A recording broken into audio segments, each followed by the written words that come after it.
Howdy, gang. Howdy, gang. This is Andy Griffith.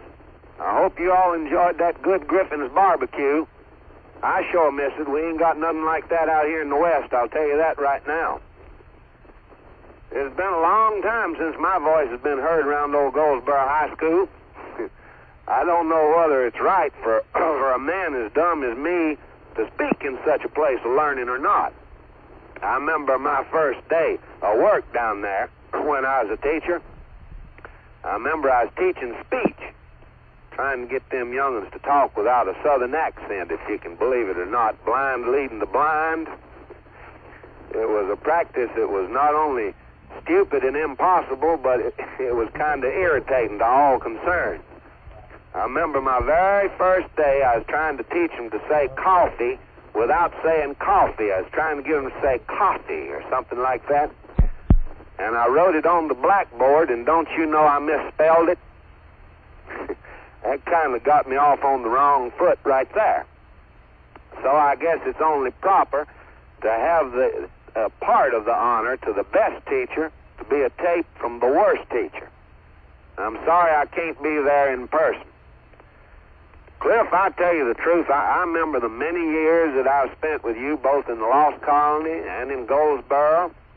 They're highly profitable years to me, and I thank you very much for all the advice and the encouragement that you gave me all those years.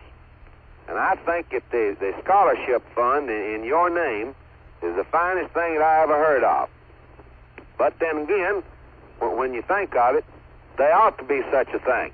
To honor a man who has successfully led young people in the right direction for 20 years the way you have. And I, for one, along with everybody else, want to thank you, Cliff. And me and Barbara will try to get down there and see you as soon as we can. Of course, I stay pretty busy out here, but you never can tell. We might get a break sometime and get a chance to run down there. I'd like to see everybody else in GOLDSBORO, too. It's been a long time since we've been down there. I run into old Bob Armstrong the other day. Bob, he's doing well. He's rented him out a room somewhere where he can write, and he's writing on a novel now. And he says he's improving his writing all the time.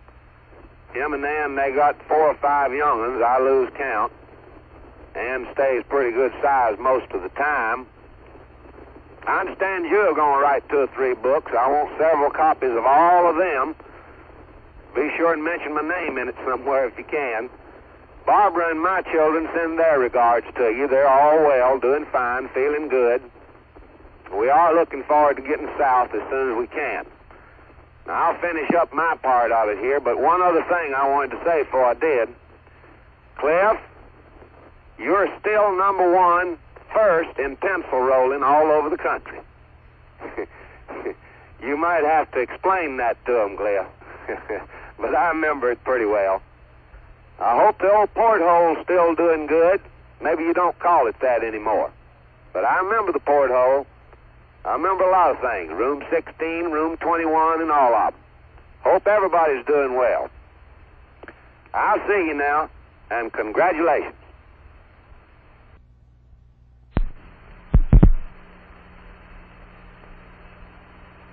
Hello, Clifton. This is Johnny Grant out in Hollywood. Congratulations on your anniversary dinner. I'm sorry I can't be with you. They really got me on the go out here. Last night I did a show at Travis Air Force Base. Hey, and Cliff, guess who went with me? Jane Mansfield. Not bad for an old country boy, huh? And Cliff, she was the right gal to take along. First time I ever saw pilots leave a vapor trail without their planes.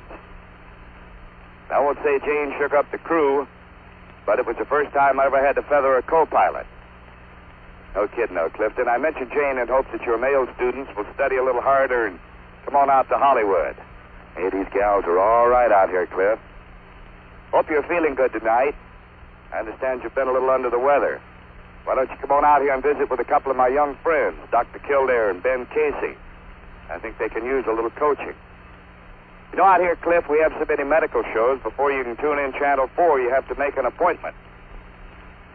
True, we have one medical show so snooty you can't even get it. They don't make house calls. There's one thing that baffles me, though, Cliff. With all these great medics on TV, why does Chester still have a stiff leg? To be serious, though, for a moment, Mr. B, although I haven't been home much lately, I have kept up with your activities through the News Argus and the good old gang there at WGBR, and my sister Jane, and I think you know my brother-in-law, old Happy Harvey Snipes. And in closing, Clifton, I'd like to pass along my heartiest congratulations to you on this occasion. I know the warm feeling you must have in your heart tonight as you look around the room and see the smiling faces on so many of your friends. And when modern North Carolina history is written, there will surely be several pages dedicated to you and your untiring efforts for Goldsboro High School and the Lost Colony. If at any time I can be of any assistance to your students coming out to Hollywood, please call on me. And Cliff, please say hello to all our mutual friends attending your dinner. A little story here that you might get a chuckle out of. A couple of nights ago, I had the pleasure of having dinner with Edgar Bergen at the Brown Derby here in Hollywood. Jack Benny walked in. The place was very crowded, no place for him to sit, so we asked him to join us. And Cliff, you know, when dinner was over, Jack Benny asked for the check. On the way out, I said, Jack, I was very surprised when you asked for the check. He said, so was I. And furthermore, that's the last time I'll ever have dinner with a ventriloquist. There's one more making the rounds out here. You might have heard it, just in case you haven't. Bob Hope told me this one. About our president. As you know, Mr. Kennedy had three alternatives in Cuba. He could have sent his father down to buy it, Billy Saul Estes to steal it, or Harry S. Truman to tell him what to do with it. That's about all from here, Cliff. Again, good luck and good night from Hollywood.